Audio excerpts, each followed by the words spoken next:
Hello students, आज का हमारा टॉपिक है muscle contraction.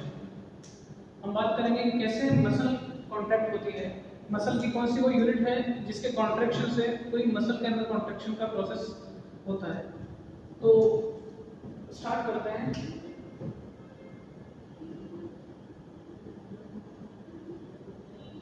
Muscle contraction.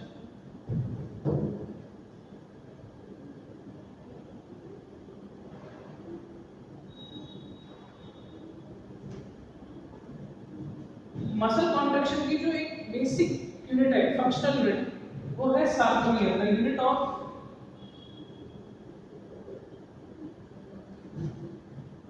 Muscle contraction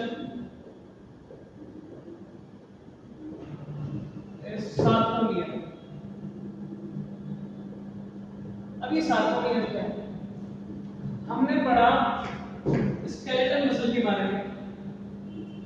ये एक टिपिकल स्केलेटल मसल मैंने ड्रॉ की, उसका क्रॉस सेक्शन डायग्राम मैं ड्रॉ करता हूं। तो ये एक मसल है। That muscle consist of many muscle bundle, that is also known as fascicle.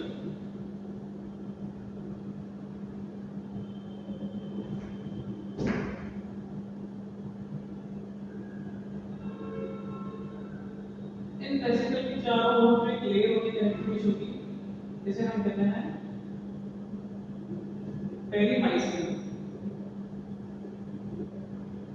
Muscle के बाहर जो आउटर कनेक्टिव टिश्यू की जो कवरिंग होती है उसे हम कहते हैं एपिमाइसियम।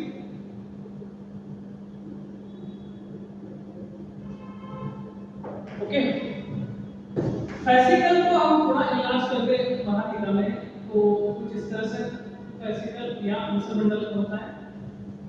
इस मसल की बंडल की जो आउटर कवरिंग है कनेक्टिव टिश्यू लेयर की, यही इसे हम कहते हैं पेरीमाइसियम।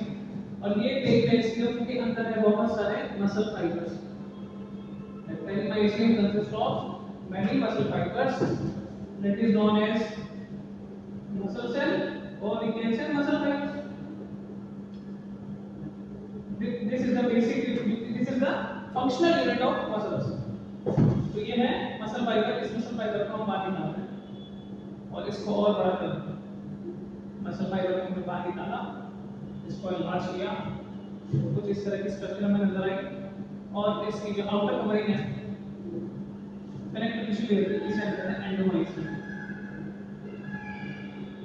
हम मसल कॉन्ट्रैक्शन को पढ़ रहे हैं तो पहले उसकी यूनिट से, सब यूनिट से लेकर बड़ी यूनिट कैसे बन रही है और क्या क्या हो रहा है ये हम देखना चाह रहे हैं।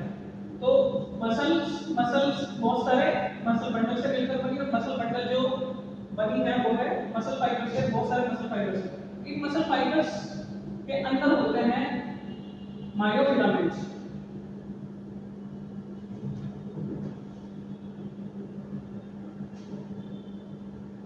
मायोफिलामेंट्स, ये जो मायोफिलामेंट्स होते हैं इनके अंदर होती है स्ट्रिएशंस, धारियां कुछ इस तरह से। अगर हम इसको एनलार्ज करके देखें तो ये एक मसल फाइबर हो गया। इस मसल फाइबर्स के अंदर है बहुत सारे ट्यूब्यूल्स, जिसे हम कहते हैं मायोफाइब्रिल्स। ये मायोफाइब्रिल्स के अंदर है बहुत सारी स्ट्रिएशंस है। ये प्रोटीन की स्ट्रिएशंस हैं, धारियां, जहां पर कुछ लाइट बैंड और लाइट प्रोटीन्स, लाइट फिलामेंट्स और थिक फिलामेंट्स यानी डार्क बैंड्स हमें नजर आ रहे हैं। ये जो प्रोटीन्स हैं ये पूरे मसल के कॉन्ट्रैक्शन के लिए जिम्मेदार है। It is responsible for muscle contraction. तो हम इसी यूनिट को पढ़ रहे हैं। एक मायोफिलामेंट का मैं एक डायग्राम ड्रॉ करता हूं आपके सामने।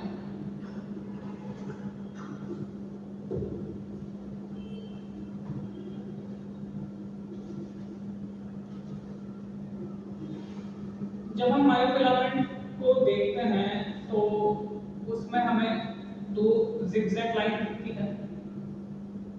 ये जिगजैग लाइन को कहते हैं जेड लाइन। ये है इलास्टिन फाइबर की बनी, मेड अप ऑफ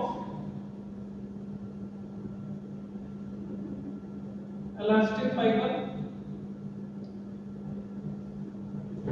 एक जेड लाइन से दूसरे जेड लाइन के बीच का जो रीजन है, इस रीजन को कहते हैं सार्कोमियर, और यही रीजन कॉन्ट्रैक्टाइल यूनिट बनाता है। यही रीजन होता है जो कॉन्ट्रैक्शन, मसल कॉन्ट्रैक्शन में भाग लेता है। It is the sarcomere is the responsible for muscle contraction. तो ये है वो सार्कोमियर। सार्कोमियर से जो अटैच होने वाली प्रोटीन्स हैं, ये होती है लाइट प्रोटीन्स या थिन प्रोटीन्स, पतली थिन फिलामेंट होती है। इन्हें हम कहते हैं थिन फिलामेंट।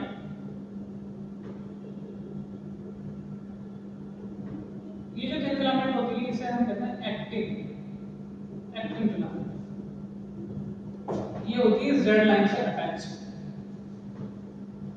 एक जेड लाइन से ये इस तरह से अटैच होती है, यानी एक एक्टिन को जेड लाइन बाइसेक्ट करती है, और यहाँ दो जेड लाइन के बीच में एक पतली सी एम लाइन होती है जो इस पूरे सार्कोमियर को दो पार्ट्स में डिवाइड करती है।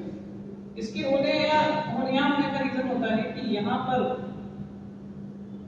मिडिल में भी होता है एक थिक फिलामेंट।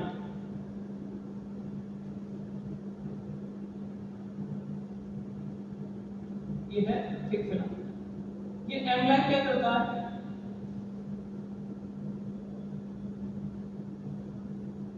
इस थिक फिलामेंट को होल्ड करके रखता है।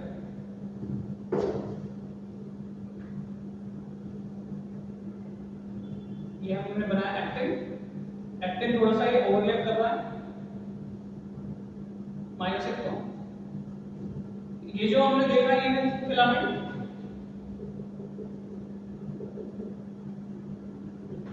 इसके फिलामेंट को हमने कहा मायोसिन। एक्चुअली में जो ये एक्टिन है और ये मायोसिन है, ये है फंक्शनल फोर्स जो लगाती है, जो मसल कॉन्ट्रैक्शन के लिए जो फोर्स जनरेट करने का काम करती है, ये करती है एक्टिन और मायोसिन। तो हम ये कह सकते हैं कि ये जो हमने बनाया एक जेड लाइन से दूसरी जेड लाइन के बीच का रीजन, इसके अंदर क्या क्या प्रेजेंट है, एक्टिन फिलामेंट, और मायोसिन फिलामेंट, और ये एक्टिन को होल्ड किया हुआ है जेड लाइन में, और ये जो मायोसिन फिलामेंट है उसको एम लाइन में होल्ड किया हुआ है। तो इस तरह की जो पूरी यूनिट बन रही है ये है कॉन्ट्रैक्टाइल यूनिट, और during the contraction this contractile unit ये कॉन्ट्रैक्ट करती है, हेल्प इन कॉन्ट्रैक्शन। तो जब ये सार्कोमियर कॉन्ट्रैक्ट होगा तो मायोफिलामेंट कॉन्ट्रैक्ट करेगा, सॉरी जब ये मायोफिलामेंट ही है तो मायोफिलामेंट कॉन्ट्रैक्ट करेगा तो मसल फाइबर में कॉन्ट्रैक्शन होगा, मसल फाइबर में कॉन्ट्रैक्शन होगा तो मसल स्पिंडल में कॉन्ट्रैक्शन होगा, मसल स्पिंडल में कॉन्ट्रैक्शन होगा तो पूरी मसल में कॉन्ट्रैक्शन होगा। तो हमने ये देखा है कि ये जो सार्कोमियर है कैसे कॉन्ट्रैक्टाइल यूनिट ऑफ मसल है। अब इसी प्रोसेस को हमें समझना है। तो इसके जो कॉन्ट्रैक्टाइल यूनिट है हम उसके स्ट्रक्चर को देख रहे हैं कि एक्टिन और फिलामेंट के क्या स्ट्रक्चर्स हैं, किस तरह से ये कॉन्ट्रैक्शन में भाग लेंगे, और पहले हम इसके स्ट्रक्चर पर बात कर लेते हैं।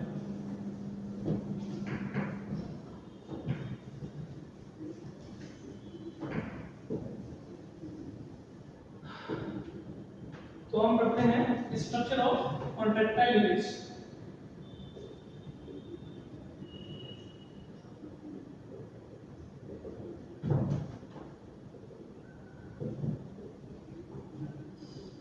मसल कॉन्ट्रैक्शन में कॉन्ट्रैक्टाइल यूनिट्स होती है वो सार्कोमियर है, और सार्कोमियर में होते हैं तीन टाइप के प्रोटीन्स। पहले प्रोटीन्स होते हैं force generating proteins, force generating proteins.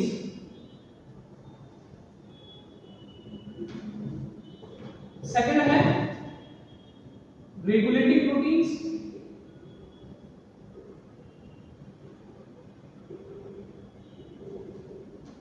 and the third one is structural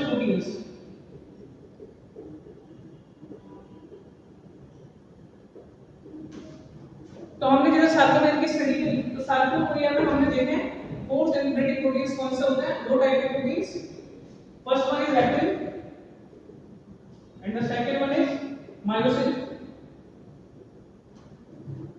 या एक्टिन की स्टडी करते हैं पहले। What is actin?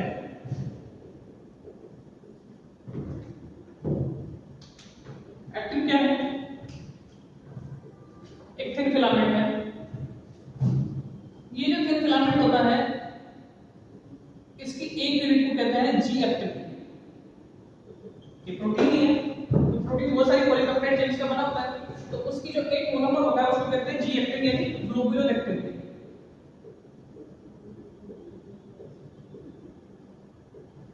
इस ग्लोबुलर एक्टिन का जो जब पॉलीमराइजेशन होता है तो ये बहुत सारे मोनोमर जुड़कर एक फिलामेंटस एक्टिन का फॉर्मेशन करते हैं, इसे कहते हैं एपेक्टिन्स। अब मसल के अंदर ये जो एक्टिन है ये हेलिकल शेप में मिलता है कुछ इस तरह से।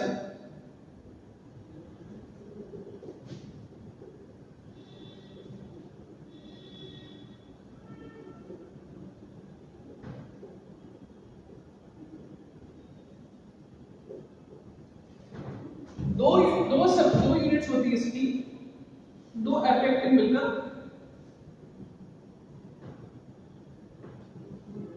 इसे हम कहते हैं टू एपेक्टिन। तो दो सब यूनिट्स मिलकर, दो यूनिट्स दो एपेक्टिन की मिलकर एक हेलिकल शेप में जो बनाती है वो है एक्टिन। तो ये डबल साइडेड होता है, डबल हेलिकल स्ट्रक्चर होती है डीएनए जैसी। ये एक्टिन है। इस एक्टिन पर हम बात करते हैं रेगुलेटरी प्रोटीन्स की। रेगुलेटरी प्रोटीन्स होते हैं, एक होता है ट्रोपो मायोसिन और सेकंड है ट्रोपोनिन। ये भी प्रोटीन है। ट्रोपोमायोसिन जो होता है ये एक रेगुलेटरी प्रोटीन है जो इस एक्टिन के सरफेस पर इस तरह से रन करता है, इसके हेलिक्स को ढक लेता है। This is tropomyosin. जब मसल रिलैक्स स्टेज में होती है तो ये ट्रोपोमायोसिन कवर करके रखता है इसके मायोसिन बाइंडिंग साइट को ताकि कंट्रैक्शन ना होने दे। तो यहाँ ट्रोपोमायोसिन का एक फंक्शन है और इस ट्रोपोमायोसिन के ऊपर तीन सब यूनिट से बने हुए हैं। एक रेगुलेटेड इंटरवल पर मिलते हैं ट्रोपोनिन। ये ट्रोपोनिन एक सेल लॉक का काम करते हैं, इस ट्रोपोमायोसिन से बाइंड होते हैं और ये इनहिबिट करते हैं मसल जो मायोसिन है, मायोसिन के एक्टिन, मायोसिन का जो एक्टिन बाइंडिंग साइट होगा उसको बाइंड होने से रोकते हैं। और इसके एक यूनिट पे कैल्शियम आके जुड़ता है। जब कैल्शियम आके जुड़ता है, जो कॉन्ट्रैक्शन के समय जब कॉन्ट्रैक्शन का फेज स्टार्ट होता है तो कैल्शियम प्लस आयन इसके एक सब यूनिट पे जुड़ते हैं और फिर ये पूरा लॉक ट्रोपोमायोसिन और ट्रोपोनिन कॉम्प्लेक्स होता है ये डिस्प्लेस हो जाता है और वो जो बाइंडिंग साइट होती है वो ओपन हो जाती है, अनमास्क हो जाती है और मायोसिन का जो हेड है वो लग जाता है। तो ये रेगुलेट करने का काम कर रहे हैं। यहाँ हम देख रहे हैं कि ये जो प्रोटीन है ट्रोपोमायोसिन या ट्रोपोनिन, ये इस पूरी एक्टिन को रेगुलेट कर रहे हैं, नियंत्रित कर रहे हैं कॉन्ट्रैक्शन के लिए। थर्ड स्ट्रक्चरल प्रोटीन्स के बारे में हमने बात करी कि जो ये जेड लाइन होती है ये स्ट्रक्चरल प्रोटीन्स जो पूरी सार्कोमेयर पे स्ट्रक्चर बना रही है, पूरी सार्कोमेयर को होल्ड करके रखा है। इस सार्कोमेयर का क्या है, जेड लाइन के बीच का जो भी पार्ट है वो पूरा सार्कोमेयर है। इसके अंदर एक्टिन है, मायोसिन है, ट्रोपोनिन और ट्रोपोमायोसिन। अब बात करते हैं मायोसिन की।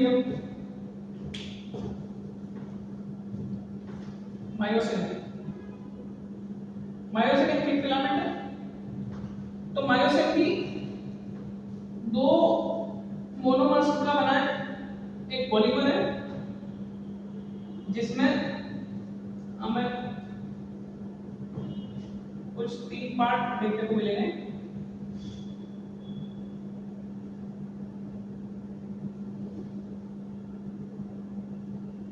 ये दो सब यूनिट बनी है, दो मोनोमर है।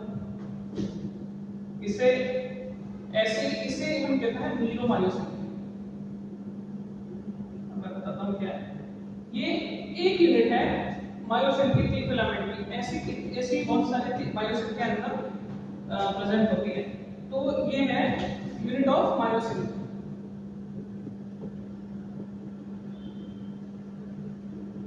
Myosin filament consist of many meromyosins. अब ये मीरोमायोसिन की स्ट्रक्चर को हम देखें तो इसका ये जो ग्लोबुलर पार्ट है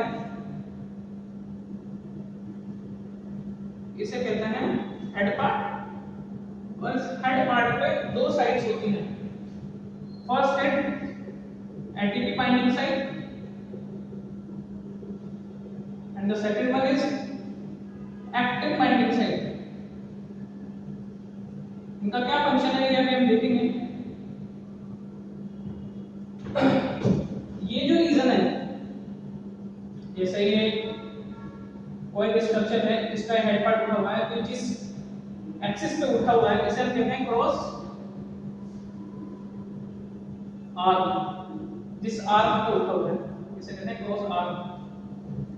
और ये जो पीछे का पार्ट है ये है टेल पार्ट।